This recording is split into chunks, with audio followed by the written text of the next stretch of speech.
हाँ, page number कौन सा है? तो आप लोग बताएंगे। मेरे तो लैपटॉप में 21वां पर्व खुला हुआ है। 474। 474 पेज नंबर है, 21वां पर्व। 464 पेज पे है। 464 पे 400 74 74। अच्छा, शुरू होगा क्या? हाँ 21वां पर्व शुरू होगा। चलिए नहीं, ठीक है। 21वां तो नहीं है, ये तो बीच में नहीं, ये बीच में नहीं रह गया क्या? 20वां बीच में नहीं है, अधूरा नहीं है 20वां।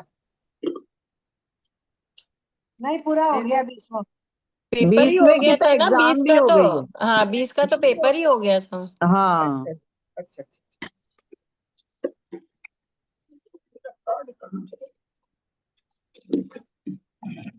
अभी तो भाग पहले ही चल रहा है ना अभी तो हमारा। दीदी को प्रणाम। सभी को दूसरा जय भाग है, दूसरा सभी भाग, बड़ों को पहला प्रणाम, भाग है। सभी को जय दूसरा जिनेंद्र। भाग है ना? हाँ, दूसरा भाग है। दूसरा भाग में मेरे में तो नहीं आया, कौन सा में पेज और नंबर है? दूसरा भाग का पहला भाग 21वां है। पर। पहले ही भाग तो है। भाग ही चल रहा है अभी, दूसरा कहाँ से आ गया? अभी से कहाँ से हो गया? 21वां पर्व है। पहले ही भाग है। पहले ही भाग है, 21वां पर्व है। हाँ मेरा हाँ क्या हाँ लिखा हाँ, है? पहला ही भाग है, पहला ही भाग। मेरे को वो मंगलाचरण वाला कागज नहीं दिख रहा है। आप लोग करिएगा जिनके पास हो किताब में, क्योंकि मेरे पास किताब ग्रंथ तो है नहीं। लैपटॉप को तो इतना पीछे कहाँ जाऊं मैं। ओकारं बिंदु संयुक्तम नित्यम ध्यायन्ति योगिनः कामदम मोक्षदम चैव ओंकाराय नमो नमः। अब रेल सदघन होगा प्रथल सकल भूतल कलंका मुनि विरूपासे तीर्था सरस्वती हर तुर दूरितम अज्ञानतिमिरान्धानां ज्ञानांजन शलाकया चक्षुरुन्मीलितं येन तस्मै श्री गुरुवे नमः। श्री परम गुरुवे नमः। परम्पराचार्य गुरुभ्यो नमः। सकल कलुष विध्वंसकं श्रीशां परिवर्धकं धर्म संबंधकं भवि जीव मन प्रतिबोधकारकं पुण्य प्रकाश पापणासम पापणासम इदं शास्त्रं श्री आदि पुराण ग्रंथराज नामधेयम् अस्य मूल ग्रंथ कर्तार श्री सर्वज्ञ देवास्तर ग्रंथ कर्तार श्री गंधर देवा प्रति गंधर देवा तेषां वचन सार्थम आसाद्य श्रीमत जिनसेनाचार्य न विदिचितमिदं शास्त्रं श्रोतारः सावधानतः शृण्वन्तु।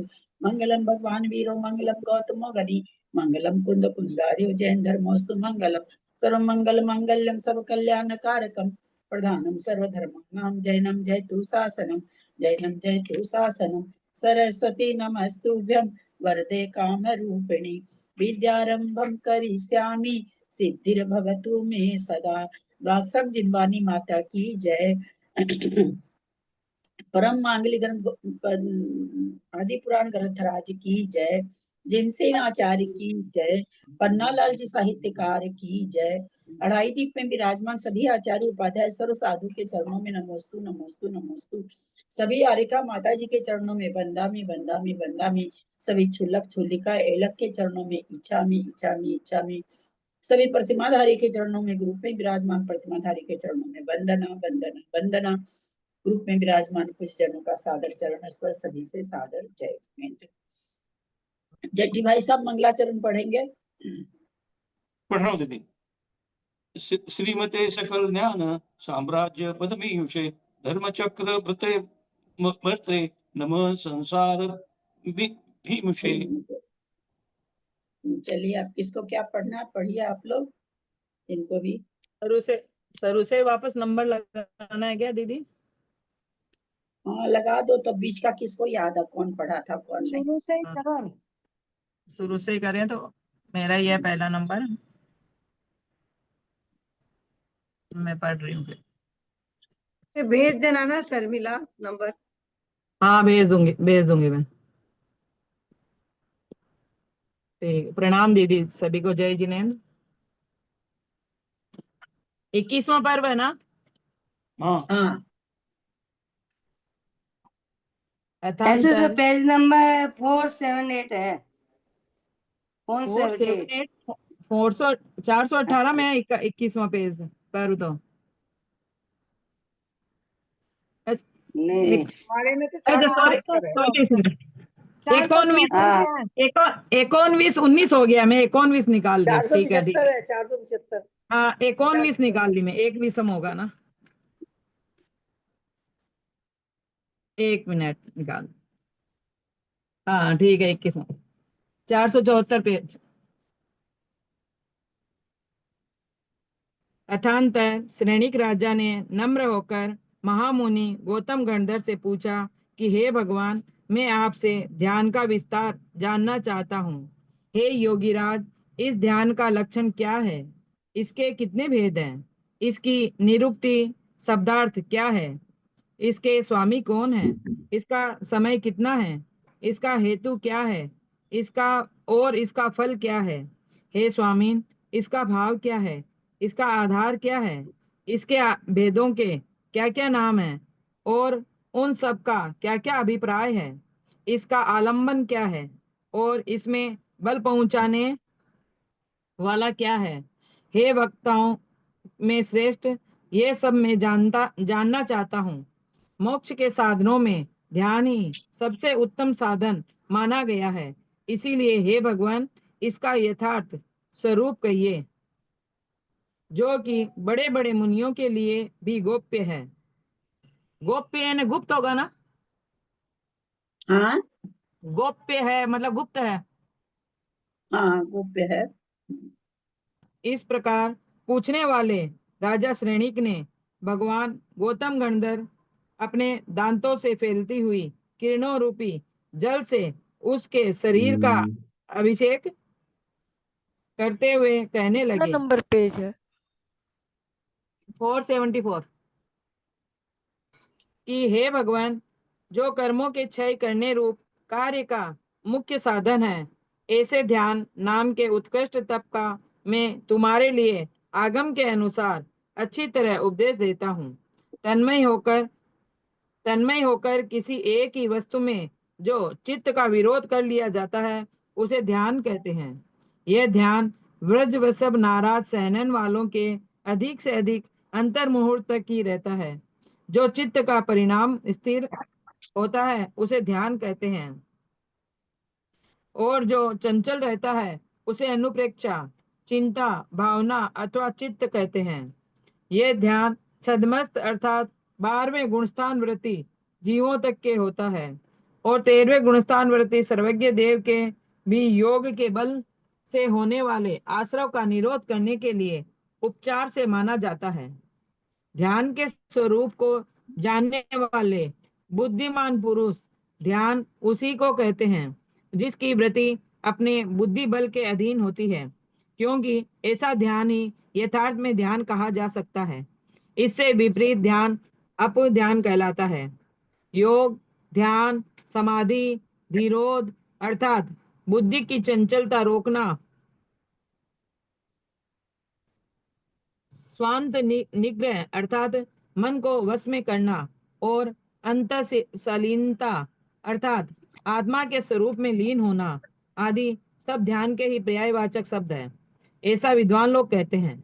आत्मा जिस परिणाम से पदार्थ का चिंतन करता है, उस परिणाम को ध्यान दे कहते हैं। यह करण साधन की अपेक्षा ध्यान शब्द की निरुक्ति है। आत्मा का जो परिणाम पदार्थों का चिंतन करता है, उस परिणाम को ध्यान कहते हैं। यह कृत्यवाच्य की अपेक्षा ध्यान शब्द की निरुक्ति है, क्योंकि जो परिणाम पहले आत्मा रूप कर्ता के परतंत्र होने से करण कहलाता था, वही अब स्वतंत्र होने से कर्ता कहा जा सकता है, और भाववाच्य की अपेक्षा करने पर चिंतन करना ही ध्यान की निरुक्ति है। इस प्रकार शक्ति के भेद से ज्ञान स्वरूप आत्मा के एक ही विषय में 3 भेद होना उचित ही है। यथार्थ व्याकरण में कितने ही शब्दों की निरुक्ति करण साधन, कृत्य साधन और भाव साधन की अपेक्षा 3 प्रकार से की जाती है। जहाँ करण की मुख्यता होती है उसे करण साधन कहते हैं, जहाँ कर्ता की मुख्यता है उसे कृत्य साधन कहते हैं, और जहाँ क्रिया की मुख्यता है उसे भाव साधन कहते हैं। यहाँ आचार्य ने आत्मा के परिणाम और चिंतन रूप क्रिया में नई विवेक्षा से भेदाभेद रूप की विवेक्षा कर एक ही शब्द ध्यान के तीनों साधनों द्वारा निरुक्ति की है।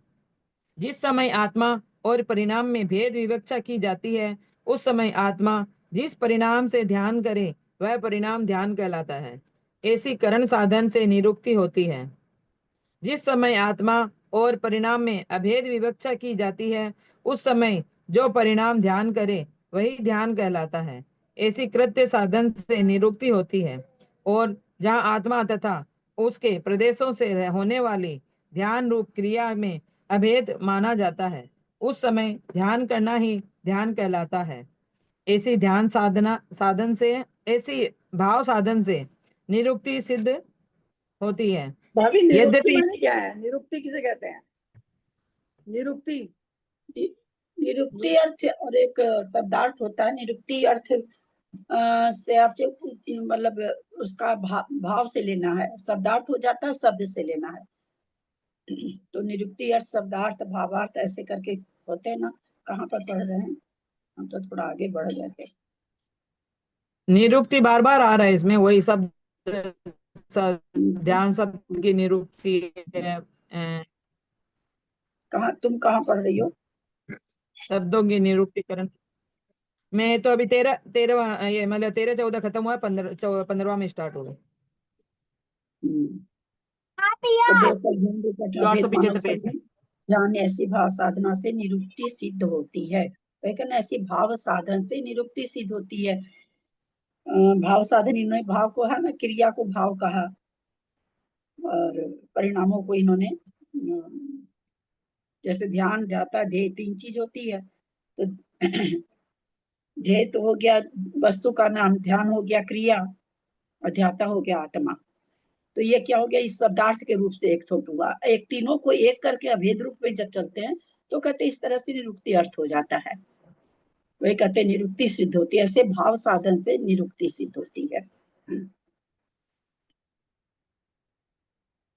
यद्यपि ध्यान ज्ञान की ही पर्याय है और ध्येय अर्थात ध्यान करने योग्य पदार्थों को ही विषय करने वाला है। क्या हुआ? हम पढ़ रहा है, बीच में डिस्टर्ब नहीं कर रहा है। इसीलिए ध्यान की एक पर्याय विशेष है। आत्मा के जो प्रदेश ज्ञान रूप है वे ही प्रदेश दर्शन सुख और वीर्य रूप भी है। इसीलिए एक ही जगह रहने के कारण ध्यान में दर्शन सुख आदि का भी व्यवहार किया जाता है। ललिता जी, शर्मिला जी, पेज की नंबर कितना है? 476 476।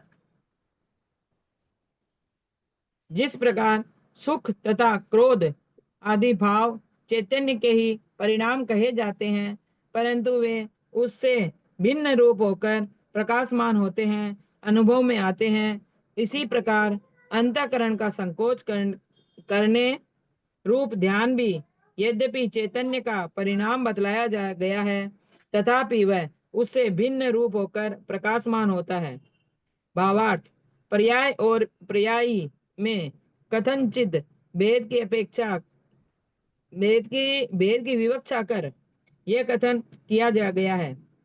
जगत के समस्त तत्व को जिस रूप से अवस्थित है और जिनमें वह मेरे हैं और मैं इनका स्वामी हूँ, ऐसा संकल्प न होने से जो उदासीन रूप से विद्यमान है वे सब ध्यान के आलंबन है, यानी विषय है।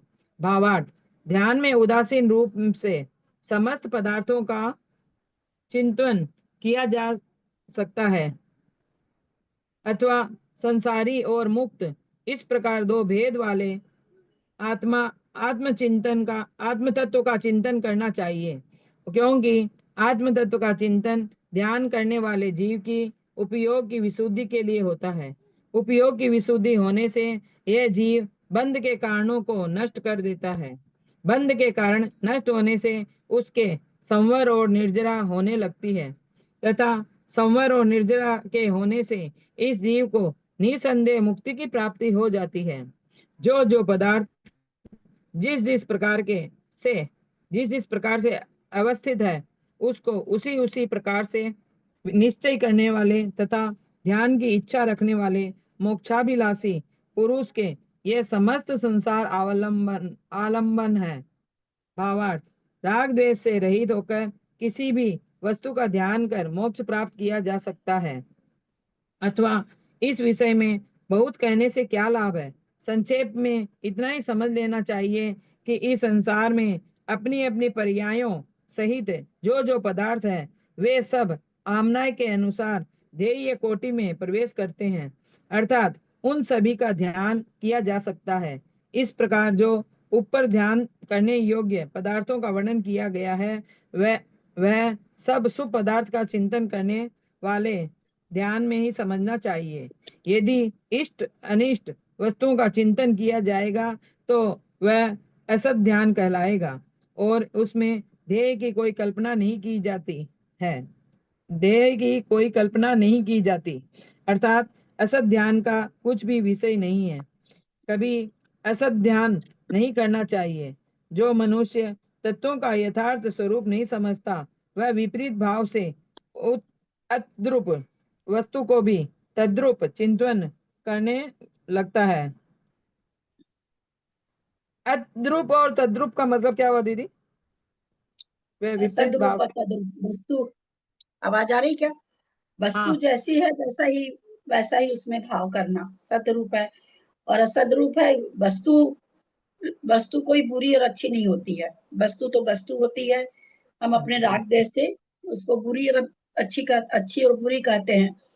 तो किसी वस्तु में अच्छी बुरी राग द्वेष से ध्यान करना वो असत ध्यान हो जाएगा, असत वस्तु हो जाएगी।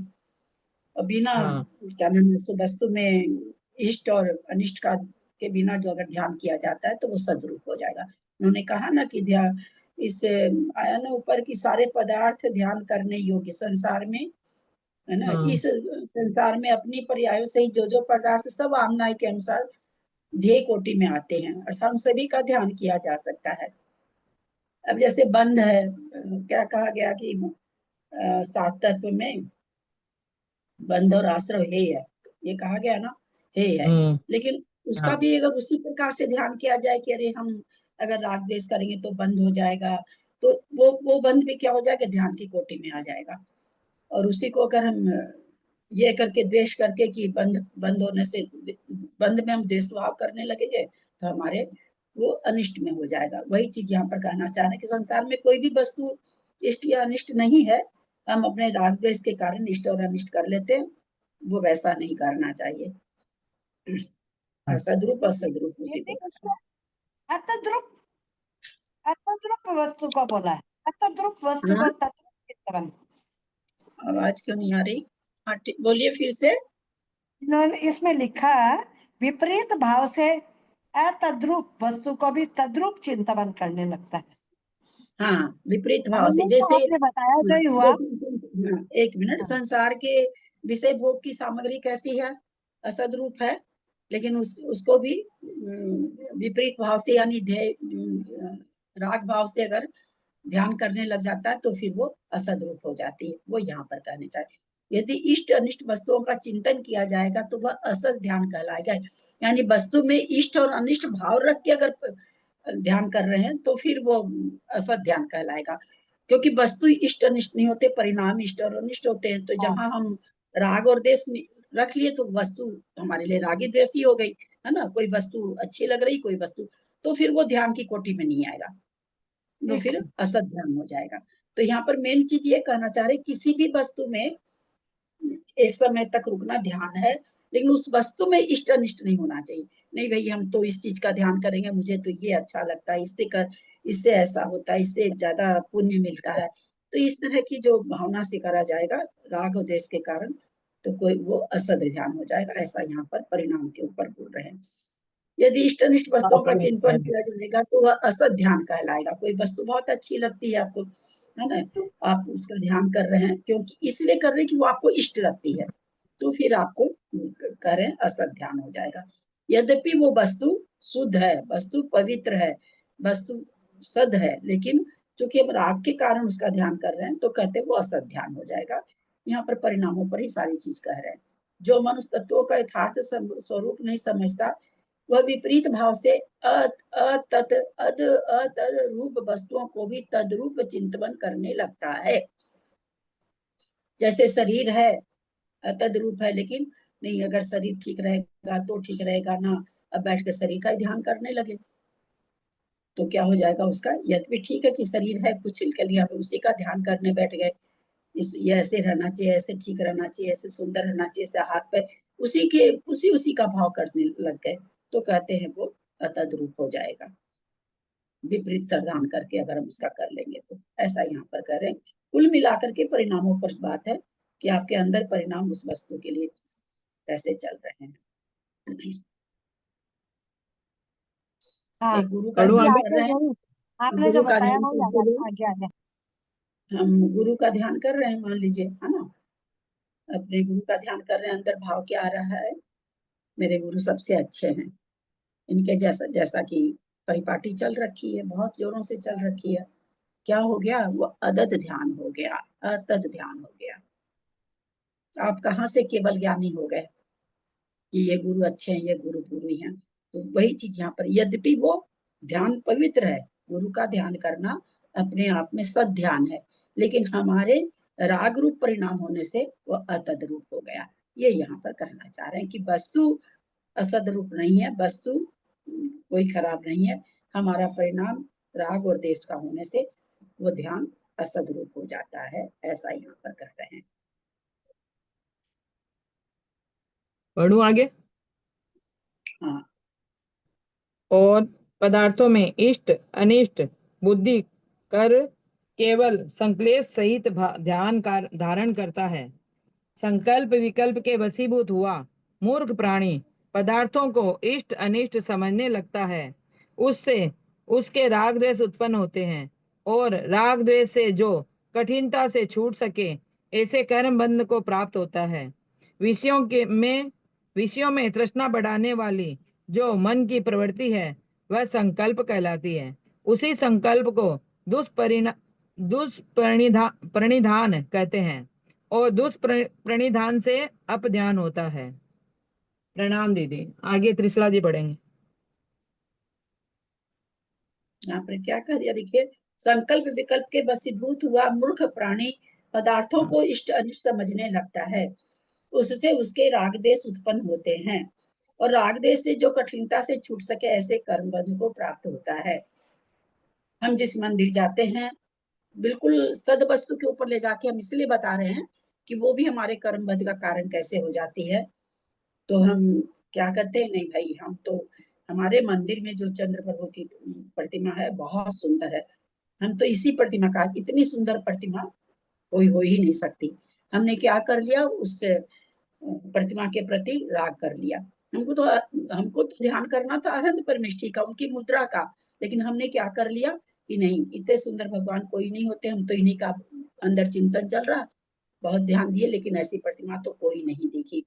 इस तरह से राग, अच्छा ध्यान होते हुए भी राग के कारण कर्मबंध का कारण बन जाता है। जहाँ निर्जरा होनी चाहिए थी, निर्जरा के बजाय वहां पर कर्मबंध हो जाता है, ऐसा यहाँ पर खुलासा कर रहे हैं। दीदी कभी कभी अपने कहीं दर्शन करते हैं तो वहां पे जैसे कभी कभी बोलने में भी आ जाता है, देखने में आ जाता है, ये मूर्ति देखो कितनी सुंदर है, तो कितनी हाँ, अच्छी तो है, तो ये भी वो क्या बंद का कारण हो गलत, जाता है? हाँ गलत तो है ही है। हम तो पत्थर की मूर्ति में, क्यों गलत है, क्यों गलत है, गलत इसी कि हमारा ध्यान किस पर गया, पत्थर पर गया ना, पत्थर की हाँ आकृति पर गया। हाँ अगर हाँ। हम गुण देखेंगे तो सारी प्रतिमा का, एक छोटी सी 5 इंच की प्रतिमा में भी उतने ही गुण है, और एक 500 धनुष के आदिनाथ भगवान कहीं हो तो उनमें भी उतने ही गुण है। तो वास्तव में तो गुणों का चिंतन होना चाहिए ना, शरीर का चिंतन थोड़ी होना चाहिए, शरीर तो सबका ही मिथ्या है, तो वो मिथ्या का ध्यान हो जाएगा। जो हम लोग ये बोलते हैं कि अरे यहाँ की प्रतिमा तो बहुत ही सुंदर है, बहुत ही अच्छी लगती है, बहुत ही ये है, तो ये वास्तव में हमने कहीं पढ़ा भी था कि ये ऐसा भाव ही नहीं आना चाहिए, उसमें ध्यान ये जाना चाहिए कि हाँ भाई देखो ये इतने गुणों के धारक है, उसमें वो चीज आनी ही नहीं चाहिए। पर हम लोग तो बोलते ही हैं, कहीं भी जाते हैं तो बोलते ही हैं। हम भी अभी हजारीबाग वगैरह में दर्शन किए तो मुंह से यही निकला कि कितनी प्रतिमा सुंदर है, एकदम निकलता देखते हुए। तो वास्तव में ये हमारी मतलब क्या क्या अज्ञानता का ही द्योतक है। भावे कभी वही कभी कई भाव आ जाते हैं। देखो इसकी आंखें कितनी अच्छी लग रही है, ये मूर्ति की आंखें बहुत अच्छी लग रही है, इनका चेहरा देखो कितना अच्छा लग रहा है। कहीं हम लोग कहीं तो हमारी कहीं दृष्टि कहीं कहाँ गई? पत्थर पर गई ना हमारी दृष्टि तो। हाँ हाँ, वो बात पत्थर सही है। की आकृति पर गई ना, आकृति का मतलब किस पर ध्यान गए? एक आकृति का हम ध्यान क्या कर रहे हैं? अनंत परमेष्ठी का, भाई हाथ पर हाथ धर के बैठे हैं भगवान। हम ये सोच ही नहीं रहे हैं कि पत्थर की या हाथ पर हाथ धर के भगवान नासाग्र दृष्टि करके बैठे हैं। हम क्या देख रहे हैं? भगवान के ध्यान की मुद्रा कैसी है। लेकिन हम उसके बजाय क्या देख लेते हैं कि नहीं भाई इतनी बड़ी प्रतिमा है, बहुत चमक रही है, बहुत ही सुंदर पत्थर है, और इस तरह के हम लोग आके बताते भी हैं लोगों को। तो ये हाँ तो नहीं, ठीक तो नहीं है, ये चीज ठीक थोड़ी है, ये चीज है तो ठीक तो भाभी नहीं है। जैसे किसी किसी किसी जगह बहुत भाव लगते हैं दर्शन में, कहीं कहीं नहीं लगते, तो इसमें भी कुछ हमारा मिथ्यात्पन है। कई बार ऐसा होता है ना, जैसे मैं भी ये बात कई बार बोल जाती हूँ कि छोटे छोटे भगवान जी जहाँ रहते हैं तो उतना मतलब उतना उतना उनमें मतलब क्या कहे, एकाग्रता नहीं बन पाती। कहीं बड़ी प्रतिमा रहती है तो ज्यादा एकाग्रता आती है देखने में। ये मेरे मन में भी कई बार आता है कि छोटी प्रतिमा, तो कमी हमारे में है। प्रतिमा तो प्रतिमा है, प्रतिमा में सब में गुण एक जैसे हैं। हमारी जैसी दृष्टि रहती है वैसा अपना हो जाता है। करने वाले की तो ये 2 ही 5 इंच की प्रतिमा में भी उसको उसको वही गुण दिखेगा। किसको दिखेगा? जो सम्यक दृष्टि होगा, जो गुणों की आराधना करता है उसको तो गुण ही दिखेंगे। हम लोग को तो भगवान की आकृति दिखती है, तो हम लोग का वैसा ही है। अब रह गया कि बंद कैसा होता है, इसके बारे में क्या बताएं? इतनी बारीक चीज तो मैं नहीं बता सकती आप लोग को।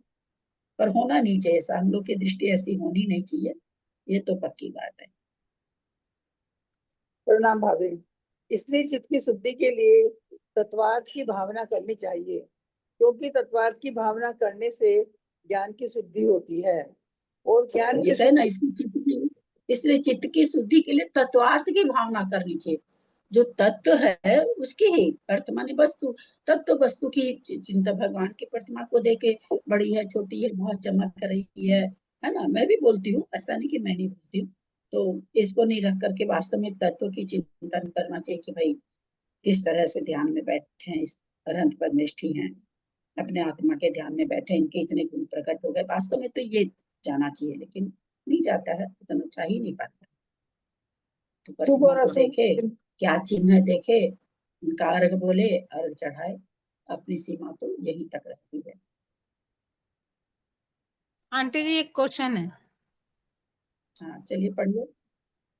आंटी जी, हाँ रूपस्थ ध्यान माने क्या होता है फिर? हाँ, रूपस्थ मतलब रूप का ध्यान करना। फिर ये मिथ्या रूपस्थ हो ध्यान जाएगा। करना तो रूपस्थ ध्यान में आपका कहना ठीक है कि अरहंत की प्रतिमा का ध्यान करना। अरहंत की प्रतिमा में ये ध्यान करना क्या कितनी बड़ी प्रतिमा है, पत्थर कितना चमक रहा है। अभी वही तो बोले कि एक तो हम ध्यान कर रहे हैं कि हाथ पर हाथ धर करके अरहंत परमेष्ठी कैसे बैठे हैं, इनके इतने गुण प्रकट हो गए, 4 घातिया कर्म नष्ट हो गए, और ये अभी हाथ पर हाथ धर के नासागरा करके बैठे हुए। एक ये सोचना, एक अनंत परमेष्ठी इस तरह के, एक उसकी शरीर की आकृति को पूरा सोचना। दोनों में अंतर है ना। शरीर की आकृति सोचते हुए उनके गुणों को सोचना, एक शरीर की आकृति सोचना, है ना, इस दोनों में अंतर है। शुभ और अशुभ चिंतन करने से वह ध्यान प्रशस्त तथा अप्रशस्त के भेद से 2 प्रकार का स्मरण किया जाता है। उस प्रशस्त तथा अप्रशस्त ध्यान में से के भी प्रत्येक के 2 भेद हैं। भावार्थ, जो ध्यान शुभ परिणामों से किया जाता है उसे प्रशस्त ध्यान कहते हैं, और जो अशुभ परिणामों से किया जाता है उसे अप्रशस्त ध्यान कहते हैं। प्रशस्त ध्यान के धर्म और शुक्ल ऐसे 2 भेद हैं, और अप्रशस्त ध्यान के आर्त और रौद्र ऐसे 2 भेद हैं। इस प्रकार जैन भगवान ने वह ध्यान आर्त, रौद्र, धर्म और शुक्ल के भेद से 4 प्रकार का वर्णन किया है। इन चारों ध्यानों में से पहले के 2 अर्थात आर्त और रौद्र ध्यान छोड़ने के योग्य हैं, क्योंकि वे खोटे ध्यान हैं और संसार को बढ़ाने वाले हैं, तथा आगे 2 ध्यान धर्म और शुक्ल ध्यान मुनियों को भी ग्रहण करने योग्य हैं। अब इन ध्यानों के अंतर्भेद, उनके लक्षण, उनकी निरुक्ति, उनका बलाधान, आधार, काल, भाव और फल का निरूपण करेंगे। जो ऋतु अधिक अर्थात दुख में हो वह पहला आर्त ध्यान है। वह 4 प्रकार का होता है। पहला इष्ट वस्तु के ना मिलने से, दूसरा अनिष्ट वस्तु के मिलने से, तीसरा निधान से और चौथा रोग आदि के निमित्त से उत्पन्न हुआ। किसी इष्ट वस्तु के वियोग होने पर उनके संयोग के लिए बार बार चिंतन करना तो पहला आर्त ध्यान है। इसी प्रकार किसी अनिष्ट वस्तु के संयोग होने पर उसके वियोग के लिए निरंतर चिंतन करना तो दूसरा आर्त ध्यान है। भोगों की आकांक्षा से जो ध्यान होता है वह तीसरा निदान नाम का आर्त ध्यान है। यह ध्यान दूसरे पुरुषों की भोगोपभोग की सामग्री देखने से संक्लिष्ट चित्त वालों के होता है और किसी वेदना से पीड़ित मनुष्य का उस वेदना को नष्ट करने के लिए जो बार बार चिंतन होता है वह चौथा आर्त ध्यान है कहलाता है। फोन ही नहीं है, बिजी हो गया, अच्छा कर लेना बाद में। आप म्यूट कीजिए ना शर्मिला जी। ओह म्यूट सॉरी, कीजिए। इष्ट वस्तुओं के बिना होने वाले दुख के समय जो ध्यान होता है वह इष्ट वियोगज नाम का पहला आर्त ध्यान कहलाता है। इस प्रकार प्राप्त नहीं हुए इस पदार्थ के चिंतन से जो आर्त ध्यान होता है वह निदान प्रत्यय नाम का तीसरा आर्त ध्यान कहलाता है। अनिष्ट वस्तु के संयोग के होने पर जो ध्यान होता है वह अनिष्ट संयोगज नाम का तीसरा आर्त ध्यान कहलाता है और वेदना उत्पन्न होने पर जो ध्यान होता है वह वेदना मोक्ष तद्भव मोह तद्भव नाम का चौथा आर्त ध्यान कहलाता है। इष्ट वस्तु की प्राप्ति के लिए, अनिष्ट वस्तु की अप्राप्ति के लिए, भोगोपभोग की इच्छा के लिए और वेदना को दूर करने के लिए जो बार बार चिंतन किया जाता है उसी समय ऊपर कहा हुआ 4 प्रकार का आर्त ध्यान होता है। इस प्रकार आर्त अर्थात पीड़ित आत्मा वाले जीवों के द्वारा चिंतन करने योग्य 4 प्रकार के आर्त ध्यान का निरूपण किया। यह कसाय आदि प्रमाद से अधिष्ठित होता है और परमत सिंह नामक छठवें गुण स्थान तक होता है। ये चारों प्रकार का आर्त ध्यान अत्यंत अशुभ कृष्ण नीर और कापोदेश्य का आश्रय कर उत्पन्न होता है। इसका काल अंतर्मुहूर्त है और आलंबन अशुभ है। इस आर्त ध्यान में क्षोभमिक भाव होता है और त्यंच गति इसका फल है। इसलिए आर्त नाम का खोटा ध्यान कल्याण चाहने वाले पुरुषों द्वारा छोड़ने योग्य है। परिग्रह में अत्यंत आसक्त होना, कुशील रूप प्रवृत्ति करना, कृपणता करना, ब्याज देकर आजीविका करना, अत्यंत लोभ करना, भय करना, उद्वेग करना, अतिशय शोक करना, ये आर्त ध्यान के चिन्ह हैं। इसी प्रकार शरीर का क्षीण हो जाना, शरीर की कांति नष्ट हो जाना, हाथों पर कपोल रखकर पश्चाताप करना, आंसू डालना तथा इसी प्रकार और भी अनेक कार्य आर्त ध्यान के बाह्य चिन्ह कहलाते हैं। इस प्रकार आर्त ध्यान का वर्णन पूर्ण हुआ। अब रोग ध्यान का निरूपण करते हैं जो पुरुष प्राणियों इसमें ब्याज लेकर आर्त ध्यान में यह क्षयोपशमिक भाव कैसे बताया? क्षयोपशमिक है ना, कुछ आप वैसे होते रहते ना, क्षयिक तो है नहीं, है ना, क्षयिक है नहीं। पता है कि औदैहिक भाव अगर कहें तो वहां पर ध्यान लगा रखा तो वहां तो क्षयोपशमिक कुछ अच्छे भाव, कुछ तीव्र रूप से हो रहे हैं, कोई मंद रूप से हो रहे हैं, तो क्षयोपशम बना हुआ है। यहाँ पर एक आया है, परिग्रह में अत्यंत आसक्त होना, कुशील रूप प्रवृत्ति करना, कृपणता करना, ब्याज लेकर आजीविका करना। मुझे तो लगता है जितना जाने हैं हम कलकत्ता में लोगों को, मुझे तो लगता है ब्याज का काम शायद ही कोई नहीं कर रहा। मतलब ब्याज लेने का जो बिजनेस करता है वो क्या? हाँ, ब्याज लेने का ब्याज मतलब उसका वही बिजनेस है, ब्याज लेना देना ऐसा। ब्याज पे रुपया लगाते हैं ना, और उस पर से ऐसे और लगाते हैं, आपसे रुपया लेकर के आपसे 4 आना पर लिया, 8 आना पर लगा दिए। ये भी करते हैं लोग, अच्छा, ऐसा भी करते हैं। मैंने हाँ, सुना है कलकत्ते में, मैं जानती हाँ नहीं हूँ, करते हैं। लेकिन यहाँ पर साफ मना कर दिया, ब्याज लेकर आजीविका करना। जैसे अपन कोई ऐसी पार्टियां होती है, जैसे अपन को रुपया एक्स्ट्रा पड़ा है तो अपन उसको देते हैं तो वो दूसरी पार्टी को दे देता ब्याज में अपन से लेके। नहीं, अगर वो दूसरी पार्टी को नहीं दे, अपने आप ही ब्याज दे तो भी दोष है। मतलब ब्याज लेना दोष है, ये मतलब हाँ। हुआ।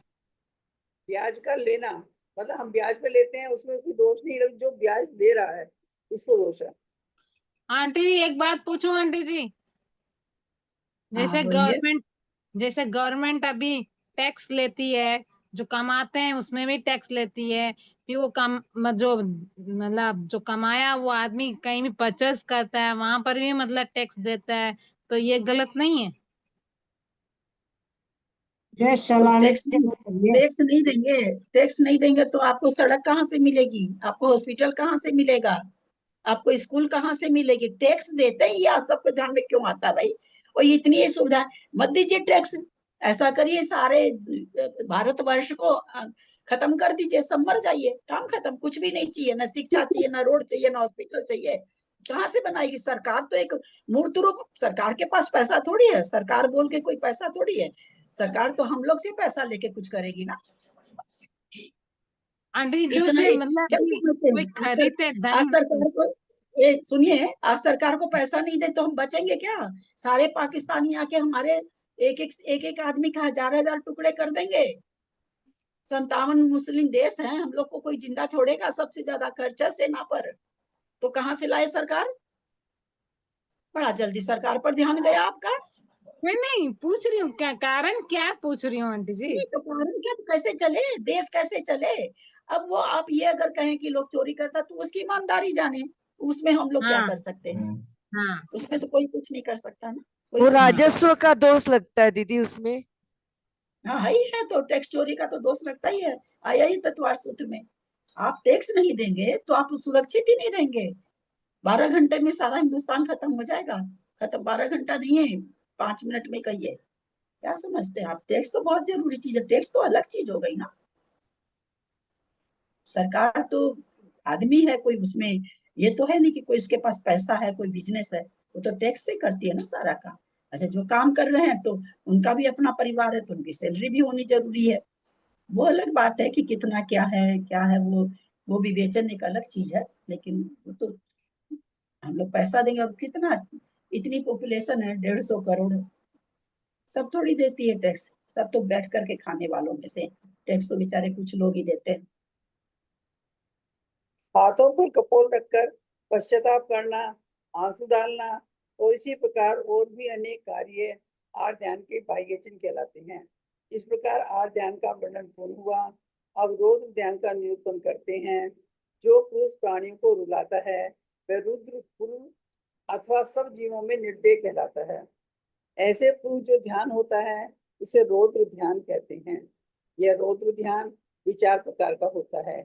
हिंसानंद अर्थात हिंसा में आनंद मानना, मृषानंद अर्थात झूठ बोलने में आनंद मानना, स्तेयानंद अर्थात चोरी करने में आनंद मानना, और सुरक्षानंद अर्थात परिग्रह की रक्षा में ही रात दिन लगा रहकर आनंद मानना। ये रौद्र ध्यान के 4 भेद हैं। ये ध्यान चारों स्त्रियों में सबसे ज्यादा होता है, पुरुषों में पता नहीं, जो भी होता अपनी पर्याय ज्यादा समझ में आती है। खूब है हम लोग को चारों, ये रौद्र ध्यान तो हम लोग के खूब ही है, चाहे गृहस्थी होने से समझिए, चाहे जिस कारण से, बहुत है, रौद्र ध्यान तो बहुत है हम लोग के। ये ध्यान छठे गुण स्थान के पहल 5 गुण स्थानों में होता है। यह रौद्र ध्यान अत्यंत अशुभ कृष्ण आदि 3 कोटि लेशियाओं के बल से उत्पन्न होता है। अंत मुहूर्त का काल तक रहता है और पहले आर्त ध्यान के समान इसका 6 भाव होता है। मारने और बांधने की इच्छा रखना, अंग उपांगों को छेदना, संताप देना तथा कठोर दंड देना आदि को विद्वान लोग हिंसानंद नामक आर्त ध्यान कहते हैं। जीवों पर दया न करने वाला हिंसक यहाँ पर तो वो भी ना कि हम तो ना किसी को मारते हैं, ना किसी को बांधते हैं, ना अंग उपांग छेदते हैं, ना संताप देते हैं, ना कठोर दंड देते हैं ना। ये अपने लोग तो कहेंगे, लेकिन वास्तव में ये तो बहुत, जिसको क्या कहें, मतलब बहुत राजा उजा के हिसाब में जो होता है वो लिख दिया गया। हमारे हाथ में तो ये सब चीज है ही नहीं, हम लोग तो करेंगे कहाँ से? लेकिन हम लोग दूसरी तरह से कर लेते हैं ना, सफाई करके खुशी मानना, या ओहो क्या आज तो घर चकाचक हो गया, इस तरह से हिंसा में आनंद मान लेते हैं। कभी कभी मूर्ख बना करके किसी को झूठ बोल देते हैं, झूठ हमारा चल जाता है तो झूठ बोलने में भी आनंद मना लेते हैं। चोरी करना, चोरी का माल बेचने आता कोई, हमको अच्छी तरह से पता रहता है कि ये सामान 2000 का है, 500 में दे रहा है, 200 में दे रहा है, हम समझ रहे हैं कि कहीं से चोरी करके लाया है, लेकिन फिर भी लेकर के फिर खुश खुश होते हैं कि हमने तो आज ये चीज इतने में खरीद ली। और परिग्रह तो खैर रात दिन लगे ही रहते हैं अपने लोग। ये भाभी हिंसानंद नाम का रौद्र आना चाहिए, आर्थ लिखा हुआ है यहाँ पर 44 के एंड में, 44 के एंड में आर्थ ध्यान कहते हैं लिखा हुआ है ना, तो रौद्र ध्यान होना चाहिए। 44 में 44 में एंड में जहाँ लिखा ना आर्थ ध्यान कहते हैं, यहाँ पर रौद्र रौद्र ध्यान होगा। हाँ, गलत प्रिंट है बिल्कुल। जीवों पर दया न करने वाला हिंसक पुरुष हिंसानंद नाम के रौद्र ध्यान को धारण कर पहले अपने आप का घात करता है, पीछे अन्य जीवों का घात करे अथवा ना करे। भावार्थ, अन्य जीवों को मारा जाना उनके आयु कर्म के अधीन है, परंतु मारने का संकल्प करने वाला हिंसक पुरुष तीव्र कसाई उत्पन्न होने से में गलत नहीं है। 44 में उन्होंने क्या लिखा है कि आर्थ ध्यान के समान इसका क्षय क्षमिक भाव होता है। नहीं नहीं, इसके आगे पढ़िए आप। मारने 45 नंबर जहाँ लिखा है ना, वहाँ पर हिंसा नाम का रौद्र ध्यान होगा, वहाँ अर्थ ध्यान लिख दिए हैं। इन्होंने गलत बोल दिया, 44 नंबर 45 बोलना था। 45 ठीक है। हाँ 45 होने से अपनी आत्मा की हिंसा अवश्य कर लेता है, अर्थात अपने क्षमा आदि गुणों को नष्ट कर भाव हिंसा का अपराधी अवश्य हो जाता है। शंभु रमन समुद्र में जो तंदुल नाम का छोटा मत्स्य रहता है, वह केवल स्मृति दोष से ही महामत्स्य के समान दोषों को प्राप्त होता है। भावार्थ, रागम मत्स्य के कान में जो तंदुल मत्स्य रहता है, वह यद्यपि जीवों की हिंसा नहीं कर पाता, केवल बड़े मत्स्य के मुख विवर में आए हुए जीवों को देखकर उसके मन में उन्हें मारने का भाव उत्पन्न होता है, तथापि वह उस भाव हिंसा के कारण मरकर राघव मत्स्य के समान ही सातवें नरक में जाता है। इस प्रकार पूर्व काल में अरविंद नाम का प्रसिद्ध विद्याधर केवल रुधिर में स्नान करने रूप रौद्र ध्यान से ही नरक गया था। पूर्व होना, हिंसा के उपकरण तलवार आदि को धारण करना, हिंसा की कथा करना और स्वभाव से ही हिंसक होना, ये हिंसानंद रौद्र ध्यान के चिन्ह माने गए हैं। झूठ बोलकर लोगों को धोखा देने का चिंतन करना सो मृषानंद नाम का दूसरा रौद्र ध्यान है, तथा कठोर वचन बोलना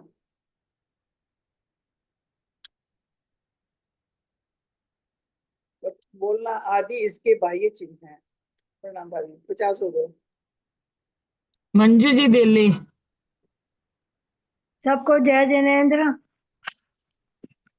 दूसरे के द्रव्य के हरण करने अर्थात चोरी करने में अपना चित्त लगाना, उसी का चिंतन करना तो स्त्यानंद नाम का तीसरा रौद्र ध्यान है।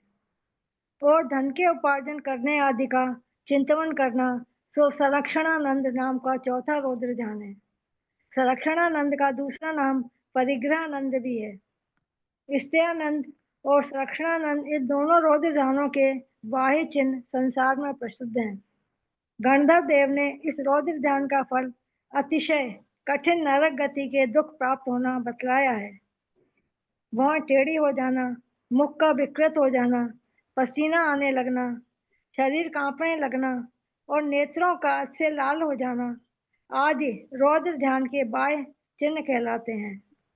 अनादिकाल इसलिए प्रतिक्रमण करते समय जो हम लोग आदत है मन वचन काय के द्वारा जो भी दोष लगा हो वो हमारा मिथ्या हो गया है ना। बहुत 3 शब्द में हम समेट लेते हैं ना। मन में किसी के लिए कुछ सोचा हो तो वो मिथ्या हुए। वचन से बस एक शब्द बोल करके वचन के द्वारा, जबकि वचन से बहुत सारी चीज प्रतिक्रमण में बोला जाना चाहिए। भाई मैंने ऐसा कोई झूठ बोला, क्योंकि झूठ हम लोग के मुंह से निकल जाता है स्वाभाविक, आदत पड़ी हुई है। ऐसा कोई झूठ बोला है कि जिससे किसी पर आंच आ रही हो, ऐसा झूठ, ऐसा सत्य भी नहीं भगवान मेरे बच्चे मुंह से निकले, झूठ तो कर निकले ही नहीं। बाकी तो है ही है कि भाई मेरे बोलने से किसी को कसाई की उत्पत्ति हो गई हो, ऐसे वचन मेरे मुंह से निकले कि उससे दूसरे को कसाई की उत्पत्ति हो गई हो, ऐसे वचन अगर मेरे मुंह से निकले हो तो। बाकी कठोर कर्कश ये सब तो खैर बोल ही लेते हैं। तो इस तरह से यहाँ पर अभी यहाँ पर एक शब्द आया है, भौहें टेढ़ी हो जाना, तो क्या बोल लेते हैं हम लोग, काय के द्वारा कुछ हुआ। काय के द्वारा कुछ होने में, काय के द्वारा मुझे जैसा लगता, मन का तो पता ही नहीं चलता अपने लोग का। वचन कई बार अपन नहीं भी बोलते हैं, भय के कारण नहीं बोलते हैं, समाज के डर के कारण नहीं, कई कारण से मन में सोच लेते हैं पर बोलते नहीं, वो भी बच जाते हैं। पर चेहरे पर तुरंत भाव ले आते हैं, भौहें टेढ़ी कर लेते हैं, दांत थोड़ा सा पीस लेते हैं, होठ को टेढ़ा कर लेते हैं, आंख को बड़ी कर लेते हैं, आंख को छोटी कर लेते हैं, तिरछी कर लेते हैं। तो काया के द्वारा कितनी तरह की क्या कहेंगे उसको, विकृत करते हैं मुख को। अब वो सारी चीज बोल करके प्रतिक्रमण में क्षमा मांगनी चाहिए। खाली हम लोग सीधे क्या कह देते हैं, मन से, वचन से, काय से जो भी भगवान मेरे दोष लगे वो मिथ्या होंगे, ऐसे ही थोड़ी मिथ्या करे हैं तो गलती, और एक शब्द बोल करके तो ये चीजें अपने मन से, क्योंकि हर व्यक्ति जानता है कि हम कैसे कैसे करते हैं, क्या करते हैं, ये सबको पता होता है। जब प्रतिक्रमण करने ही बैठे हैं तो अपने को जितनी भी तरह की हमारे से वचन से या काय की पैर पटक रहे हैं, कंधा उचका रहे हैं, गर्दन को टेढ़ी कर रहे हैं, है ना, बहुत तरह की चीजें होती है। अब जैसे कोई कुछ बोला, अब बोल तो पाते नहीं, जवाब नहीं दे पाते तो थोड़ा सा पैर पटक के चलने लगते हैं, है ना। कोई पूछा, मन नहीं है सीधा उत्तर देने का तो कंधा उचका देते हैं, है ना। ऐसी बहुत सारी प्रक्रिया जो हम शरीर से करते हैं, जो दूसरे को दिखाई देती है। तो प्रतिक्रमण में ये शरीर की सारी क्रियाओं को बोल करके क्षमा मांगनी चाहिए। चलिए, अनादिकाल की वासना से उत्पन्न होने वाले ये दोनों आर्त और रौद्र ध्यान बिना प्रयत्न के ही हो जाते हैं। इसलिए मुनियों को इन दोनों का ही त्याग करना चाहिए। संसार के कारण स्वरूप पहले कहे हुए दोनों खोटे ध्यानों का परित्याग कर मुनि लोग अंत के जिन दो ध्यानों का अभ्यास करते हैं वे उत्तम है। देश तथा अवस्था आदि की अपेक्षा रखते हैं, बाह्य सामग्री के अधीन है, और इन दोनों का फल भी गुण अथवा मुख्य की अपेक्षा दो प्रकार का है। अध्यात्म के स्वरूप को जानने वाला मुनि तूने घर में, शमशान में, जीर्ण वन में, नदी के किनारे, पर्वत के शिखर पर, गुफा में, वृक्ष की कोटर में अथवा और भी किसी ऐसे पवित्र तथा मनोहर प्रदेश में जहाँ आतप न हो, अतिशय गर्मी ना हो और सर्दी ना हो, तेज वायु न चलता हो, वर्षा ना हो रही हो, सूक्ष्म जीवों का उपद्रव ना हो, जल का प्रपात ना हो और मंद मंद वायु बह रही हो, पर्यंक आसन बांधकर पृथ्वी तल पर विराजमान हो, उस समय अपने शरीर को सम, सरल और निश्चल रखें और पर्यंक में बायां हाथ इस प्रकार रखें कि जिससे उसकी हथेली ऊपर की ओर हो। इसी प्रकार दाहिने हाथ को भी बायां हाथ पर रखें। आंखों को ना तो अधिक खोलें ही और ना अधिक बंद ही रखें। धीरे धीरे उच्छ्वास लें। ऊपर और नीचे की दोनों दांतों की पंक्तियों को मिलाकर रखें और धीरे धीरे मन की स्वच्छंद गति को रोकें। फिर अपने अभ्यास के अनुसार मन को क्या मन क्या कहे यहाँ पर, गुफा में, वृक्ष की कोटन, किसी पवित्र जहाँ आतप ना हो, अतिशय गर्मी ना हो, उस भजन का क्या होगा, तारण तरण जियाज, है ना। उसमें आता है ना कि वर्षा काल में पहाड़ के इसके वृक्ष के नीचे ध्यान करते हैं, शीत ऋतु में नदी के किनारे करते हैं, ऐसे करके एक भजन है, ते तारण तरण जी ते गुरु मेरे मन बसो, जय तारन तरन जिहाज ते ते गुरु मेरे मन बसो जे बहु जल्दी पार ते गुरु मेरे उर बसो। इसमें तो ऐसा ही कहा गया है ऐसे कुछ है, मतलब सारा सब ऋतुओं का आता है उसमें। तापे जलधर नीर ते गुरु मेरे मन बसो। तो दीदी 43वें श्लोक में तो आया था कि ये जो अर्थ रौद्र ध्यान है 5वें गुण स्थान तक ही होते हैं। हाँ। और अभी आ गया क्या चीज? अभी 43वें श्लोक में वाक्य में आया था 43 में कि अर्थ रौद्र ध्यान है वो 5 गुण स्थानों तक ही होते हैं। अर्थ ध्यान तो छठे गुण स्थान में होता है ना। अच्छा, शिष्य कोई जाता है तो अर्थ ध्यान होता है उनको, इष्ट वियोग का होता है। कोई शिष्य अगर ठीक नहीं रहता है तो इष्ट संयोग का भी होता है। छठे गुण स्थान तक ही अर्थ ध्यान, रौद्र ध्यान नहीं है, रौद्र ध्यान नहीं है छठे गुण स्थान। अर्थ ध्यान तो छठे गुण स्थान में है। अच्छा, रौद्र ध्यान का आया 5 गुण स्थानों में। रौद्र ध्यान 5 रौद्र का है। तो ये यहाँ पर भी ऐसा क्यों लिखा गया? क्योंकि सबका सहन अब कम होता जा रहा है, तो भाई पहले से जो बाहर का जो परिवेश है कम से कम उसको तो अपने अनुकूल करके ही ध्यान करें। ऐसा उदरदास जी ने तो किसी का दर्शन ही नहीं किया, तो उन्होंने तो ऐसी ऐसी प्रार्थना लिखी है। चलिए, फिर अपने अभ्यास के अनुसार मन को हृदय में, मस्तक पर, ललाट में, नाभि के ऊपर अथवा और भी किसी जगह रखकर परिचयों से उत्पन्न हुई बाधाओं को सहता हुआ निराकुल हो आगम के अनुसार जीव अजीव आदि द्रव्यों के यथार्थ स्वरूप का चिंतन करें। अतिशय तीव्र प्राणायाम होने से अर्थात बहुत देर तक श्वासोच्छ्वास के रोक रखने से इंद्रियों को पूर्ण रूप से वश न करने वाले पुरुष का मन व्याकुल हो जाता है। जिसका मन व्याकुल हो गया है उसके चित्त की एकाग्रता नष्ट हो जाती है और ऐसा होने से उसका ध्यान भी टूट जाता है।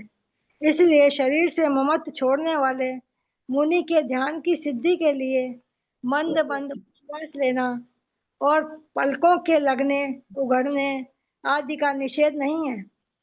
ध्यान के समय जिसका शरीर सम रूप से स्थित होता है अथवा ऊंचा नीचा नहीं होता है उसके समाधान अर्थात चित्त की स्थिरता रहती है, और जिसका शरीर विषम रूप से स्थित है उसके समाधान का भंग हो जाता है और समाधान के भंग हो जाने से बुद्धि में आकुलता उत्पन्न हो जाती है। इसलिए मुनियों के ऊपर कहे हुए पर्यंक आसन में बैठकर और चित्त की चंचलता छोड़कर ध्यान का अभ्यास करना चाहिए। ध्यान करने की इच्छा करने वाले मुनि को पर्यंक आसन के समान कायोत्सर्ग आसन करने की भी आज्ञा है। कायोत्सर्ग के समय शरीर के समस्त अंगों को सम रखना चाहिए और आचार शास्त्र के कहे हुए 32 दोषों का बचाव करना चाहिए। जो मनुष्य ध्यान के समय विषम ऊंचे नीचे आसन से बैठता है उसके शरीर में अवश्य पीड़ा होने लगती है। शरीर में पीड़ा होने से मन में पीड़ा होती है और मन में पीड़ा होने से आकुलता उत्पन्न हो जाती है। आकुलता उत्पन्न होने पर कुछ भी ध्यान नहीं किया जा सकता। इसलिए ध्यान के समय सुखासन लगाना ही अच्छा है। कायोत्सर्ग और पर्यंक ये 2 सुखासन हैं। इसके सिवाय बाकी सब विषम अर्थात दुख करने वाले आसन हैं। ध्यान करने वाले मुनि के प्राय इन्हीं 2 आसनों की प्रधानता रहती है और इन दोनों में भी पर्यंक आसन अधिक सुखकर माना जाता है। आगम में ऐसा भी सुना जाता है कि जिनका शरीर वज्रमयी है और जो महाशक्तिशाली हैं ऐसे पुरुष सभी आसनों से विराजमान होकर ध्यान के बल से अविनाशी पद मोक्ष को प्राप्त हुए हैं। इसलिए कायोत्सर्ग और पर्यंक ऐसे 2 आसनों का निरूपण असमर्थ जीवों की अधिकता से किया गया है। जो उपसर्ग आदि के सहन करने में अतिशय समर्थ हैं ऐसे मुनियों के लिए अनेक प्रकार के आसनों के लगाने में दोष नहीं है। भावार्थ वीरासन, वज्रासन, गोदो आसन, धनुरासन आदि अनेक आसन लगाने से काय क्लेश नाम की तप की सिद्धि होती अवश्य है, पर हमेशा तप शक्ति के अनुसार ही किया जाता है। यदि शक्ति न रहते हुए भी ध्यान के समय दुक्कर आसन लगाया जाए तो उससे चित्त चंचल हो जाने से मूल तत्व ध्यान की सिद्धि नहीं हो सकेगी। इसीलिए आचार्य ने यहाँ पर अशक्त पुरुषों की बहुलता देख कायोत्सर्ग तथा पर्यंक इन्हीं दो सुखासनों का वर्णन किया है। परंतु जिनके शरीर में शक्ति है, जो निषद्य आदि पर्षियों के जी, अशक्त पुरुषों का माने अशक्त माने अशक्त जो जिनमें शक्ति जिनके पास शक्ति नहीं है, जो अशक्त है, कर नहीं पाते हैं, ऐसे अशक्त शक्ति से रहे। जो निषद्य समर्थ हैं, उन्हें विचित्र विचित्र प्रकार के आसनों के लगाने का निषेध भी नहीं किया। आसन लगाते समय इस बात का स्मरण रखना आवश्यक है कि वह केवल बाह्य प्रदर्शन के लिए न हो, किंतु काय क्लेश तपस्या के साथ साथ ध्यान की सिद्धि का प्रयोजन होना चाहिए।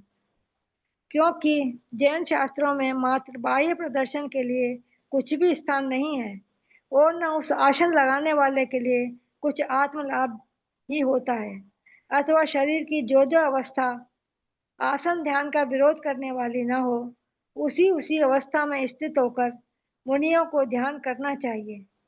चाहे तो वे बैठकर ध्यान कर सकते हैं, खड़े होकर ध्यान कर सकते हैं और लेटकर भी ध्यान कर सकते हैं। जय जिनेन्द्र सबको। समय भी हो गया है।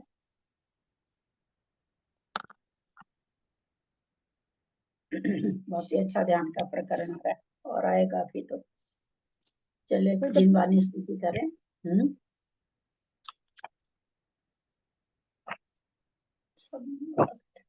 चलो फिर कौन कर रहे हैं? जिनवानी स्तुति करें।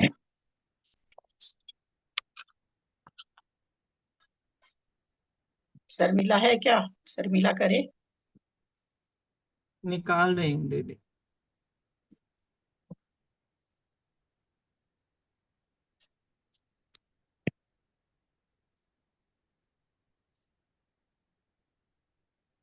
लगेगा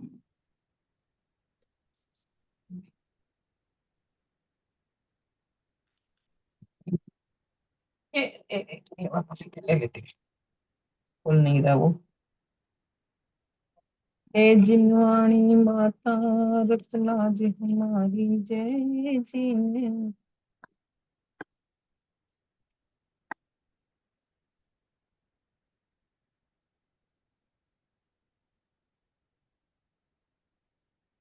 कहाँ गया?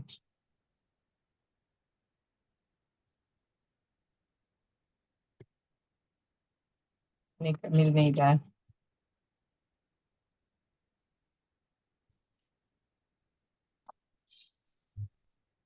नहीं मिल रही।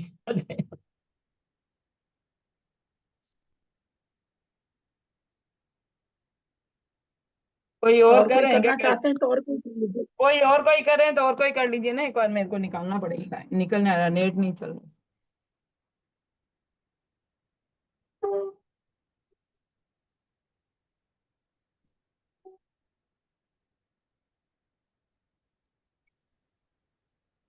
फिर हिमाचल तनिक सी गुरु गौतम के मुख कुंड डरी है, मोहे महाचल भेद चली जग की चढ़ता तक दू, ज्ञान पयोनि दी माही रली बहु भंग तरंगन सो चुरी है, सासुची सारद गंग नदी प्रति में अंजूरी कर सी सुधरी है, यह जग मंदिर में अनिवार्य अज्ञान अंधेर छयो अतिवारी, सिजने की धनी दीप शिखा समझो नहीं होते प्रकाशन, तो किस भांति पधारत पाती कहाँ रहते रहते अविचारी, या विधि संत कहीं धन है जिन बैन बड़े उपकारी, जावानी के ज्ञान से सूझे लोका लोक, सो वाणी मस्तक नमो सुरते तुहूँ धो, हे जिनवानी भारती तो जपु दिन रैन, जो तेरा शरणा लिया सो पाऊं सुख चैन, ये भजो अरहंत को गुरु से हो निर्गन, दया धर्म पाले सभी सभी हो मोक्ष का पथ। 9 बार नमस्कार मंत्र चिलवानी माता की जय। जैन धर्म की।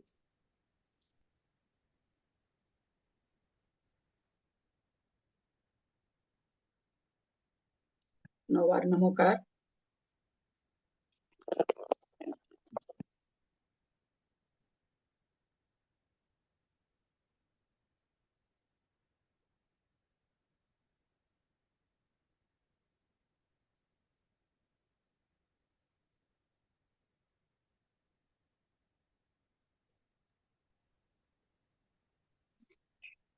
बड़ों का सादर चरण स्पर्श, सभी से सादर जय जिनेंद्र। प्रणाम आंटी, सभी बड़ों ललिता को जी को सादर चरण स्पर्श, सभी बड़ों को सादर प्रणाम, सभी को जय जिनेंद्र। दीदी को अंजना जी प्रणाम, प्रतिभा सभी सभी को ठाकुर को प्रणाम। वंदना। बाकी सभी को जय जय। दीदी को प्रणाम, सबको सादर जय जिनेंद्र। बाकी सबको सादर जय जिनेंद्र।